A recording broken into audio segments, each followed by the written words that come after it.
semuanya, kali ini saya akan menceritakan sebuah cerita yang berjudul Batu Menangis. Langsung saja ya saya ceritakan ceritanya. Jadi, pada zaman dahulu di desa Kalimantan Barat, hiduplah seorang janda yang sangat miskin. Janda miskin ini mempunyai seorang anak gadis yang bernama Darmi. Anak gadisnya ini sangat cantik sekali, sehingga orang di desa-desanya itu memandang anaknya ini sebagai permata desa. Tetapi Darmi ini mempunyai sikap yang sangat angkuh dan sangat sombong, serta pemalas, sehingga orang-orang juga tidak menyukainya lagi. Jadi, pada suatu hari, ibunya meminta tolong kepada Darmi.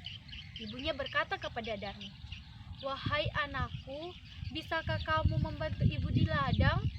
Lalu Darmi pun berkata kepada ibunya, "Tidak ibu, aku tidak mau membantu ibu. Nanti tanganku kotor. Aku kan mempunyai kulit yang sangat cantik." Lalu ibunya berkata lagi kepada Darmi, "Nak, kali ini saja engkau membantu ibu, nak. Ibu perlu bantuanmu. Ibu mau ke ladang untuk hari ini, karena di ladang ada panen." Lalu Darmi berkata lagi kepada ibunya dengan perkataan yang sangat kasar. Darmi menjawab seperti ini, "Tidak ibu, aku tidak mau. Aku ini kan cantik. Lalu kenapa aku harus pergi ke ladang membantu ibu? Itu kan seharusnya tugasnya ibu." Lalu ibunya berkata lagi kepada Darmi, "Baiklah nak, jika memang kamu tidak mau ke ladang, tetapi kamu harus memasak, karena ibu tidak bisa memasak hari ini." Lalu Darmi berkata dengan perkataan yang sangat tidak baik lagi kepada ibunya, "Tidak mau ibu, aku kan sudah berkata kepada ibu bahwa Darmi itu adalah perempuan yang sangat cantik di desa ini. Tidak bisa memasak, tidak bisa membantu ibu di ladang." Kemudian ibunya pergi ke ladang sendiri tanpa Darmi. Di ladang ibunya berusaha panen pada hari itu tanpa bantuan anaknya itu. Padahal kan yang mau dihidupi si Darmi. Darminya malah malas. Tak lama kemudian setelah panen, di sore harinya ibunya Darmi ini pulang ke rumahnya dengan membawa uang beberapa juta. Kemudian Darmi melihat uang di genggaman ibunya ini, lalu berkata kepada ibunya, "Wah, banyak juga ya uang ibu ini." Lalu ibunya berkata kepada Darmi, "Ini untuk kebutuhan kita sehari-hari nak, untuk dibelikan barang pokok." Lalu Darmi berkata kepada ibunya, "Ibu, aku mau beli alat makeup. Aku kan cantik, anak ibu satu-satunya. Seharusnya harus disenangkan dong ibu." Dengan berat hati, ibu mengabulkan permintaan si Darmi ini karena dia tidak mau kehilangan lagi seorang yang ia sangat sayangi.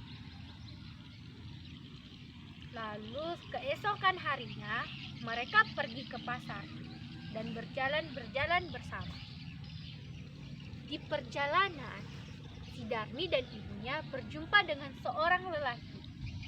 Lelaki itu berkata kepada Darmi, "Wahai perempuan cantik, apakah dia ibumu?" Lalu Darmi berkata kepada lelaki itu, "Tidak, dia bukan ibuku, dia itu pembantuku." Dalam hati ibunya, dia merasa sangat sedih karena anak yang sangat dia cintainya itu tidak mengakui keberadaannya dan menganggapnya sebagai pembantu. Lalu mereka berjalan lagi bersama-sama, lalu berpasang dengan seseorang lagi dan berkata lagi kepada Darmi dan ibunya, "Wahai perempuan, kalian mau kemana? Dan siapa di belakangmu itu, wahai gadis cantik?" Lalu Darmi berkata lagi, "Kami mau ke pasar dan dia ini pembantuku." Ibunya terkejut mendengar perkataannya anaknya itu. Ibunya merasa sedih. Dalam hatinya ia berbicara, "Anakku ini satu-satunya yang sangat kucintai. kenapa dia berani berkata kepada orang. Dengan berat hati, ibunya tetap melanjutkan perjalanannya ke pasar bersama Darmi. Sesampainya di pasar, Darmi membeli alat-alat makeup yang ia mau. Dan ibunya mengabulkan permintaannya itu. Tetapi si penjual ini bertanya kepada Darmi dan ibunya, "Wahai Nona, apakah dia ibumu?" Lalu Darmi lagi ini berkata, "Tidak, dia bukan ibuku. Dia ini pembantuku. Lihatlah bajunya. Bajunya saja beda denganku. Bajunya dekil, sedangkan bajuku ini cantik." Lalu ibunya merasa sangat sedih. Sedih sekali. Ibunya merasa sangat sedih itu berdoa kepada Tuhan dengan ucapan seperti ini, "Wahai Tuhan, aku tidak sabar lagi dengan perkataan anakku ini. Dia itu sudah melukai hatiku yang sangat dalam ini. Sesungguhnya aku mencintainya ya Tuhan, tetapi dia telah memperlakukanku dengan perlakuan yang tidak baik di depan orang-orang, sedangkan aku sangat menyayanginya." Lalu tidak lama kemudian datanglah sambaran petir.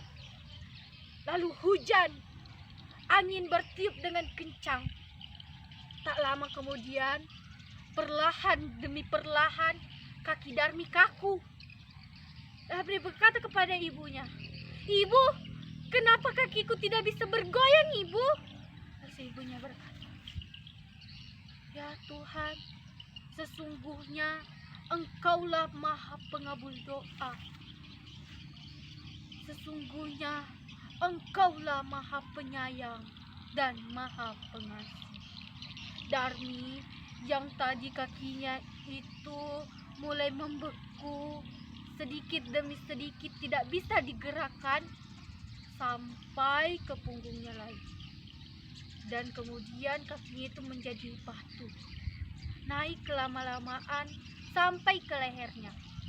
Lalu Darmi berkata kepada ibunya dan memohon ampun kepada ibunya dengan perkataan, Ibu, maafkan aku, Ibu. Aku tidak akan mengulanginya lagi. Aku sungguh menyesal, Ibu. Ibu, tolong Darmi, Ibu. Lalu ibunya berkata, "Ini sudah kehendak Tuhan, Nak. Ini tidak bisa diubah. Ini sudah kehendak Tuhan." Lalu Darmi menangis terus menerus menangis. Dan apalah daya, ini sudah terjadi. Perlahan-lahan kaki, punggung, lalu sampai ke leher dan sampai ke kepala menjadi batu. Kemudian batu itu terus menangis mengeluarkan air mata. Jadilah batu menangis. Batu menangis ini kemudian warga mengambilnya dan meletakkannya di suatu pesisir pantai, dan menjadilah batu menangis, yang dimana batu menangis ini berasal daerah Kalimantan Barat. Jadi kesimpulan dari dongeng ini atau cerita ini, kita tidak bisa durhaka kepada ibu kita. Kita harus menyayangi mereka sebagaimana mereka menyayangi kita di waktu kecil. Dadah!